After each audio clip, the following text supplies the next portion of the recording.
হ্যাঁ গাইস, আসসালামু আলাইকুম।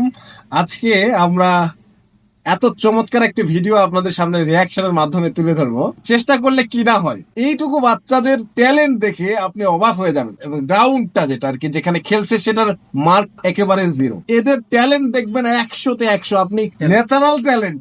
চলুন আমরা দেখে নেই, বেশি কথা না বলি। Wow, wow. আসলে কোনো কিছুর প্রতি যদি কারো যদি একটা প্যাশন ও থাকে বা ভাই, কারো যদি একটা প্রচেষ্টা থাকে, এটা তারই প্রতি। মানে এইটুকু বাচ্চা ড্রাইভটা কি দিল! আসলে বাহ, মানে জীবন দিয়ে বল আটকানো! ওরে ভাই, ক্যাচ ধরার কি জান অবস্থা! যাবে কিন্তু বল মানে কি বলবো, ও ড্রাইভ গুলা দেখছেন? বলকে টাচ করা করা অবস্থা। মানে বল গোল পোস্টে যাওয়ার সুযোগ নাই। জান চলে যাবে কিন্তু ওরে বল গোল পোস্টে ঢুকবে হেডটা না। কি, হেডটা ওরে হাতি আমার! ও মানে বলের প্রতি তীক্ষ্ণ নজর। এটা কি ধরনের খেলা হচ্ছে! আমি এই ভিডিওটা দেখে অবাক।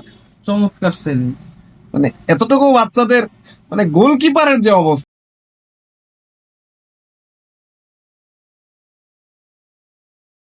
মূল সংসারে এদের যদি ঠিকভাবে পরিচর্যা করা হয়, এদের যদি, হ্যাঁ, ঠিকভাবে মানে এরা কি করে ফেলতে পারে! ট্রেনিং দেওয়া হয় বা যেভাবে বলটাকে হাত দিয়ে পাঁচ করে দিল, গোল পোস্ট থেকে বাইরে দিল, তারপরে আবার প্রত্যেকটা টাইমিং একদম পারফেক্ট। আবার হচ্ছে আহ, মাথা দিয়ে হেড দিয়ে বলটাকে গোল পোস্ট থেকে দূরে দিল। সবচেয়ে বড় মানে কথা, ওর টোটাল মানে একটাই টার্গেট, বলের প্রতি তীক্ষ্ণ নজর। হ্যাঁ, বলটা যেন গোল পোস্ট পার করতে না পারে। যাক, অসাধারণ। তাদের বড় বড় যারা তারকা রয়েছে তারা কিন্তু সবাই ওই তৃণমূল থেকে, অনেকেই বেশি অধিকাংশই তৃণমূল থেকে উঠে আসছে।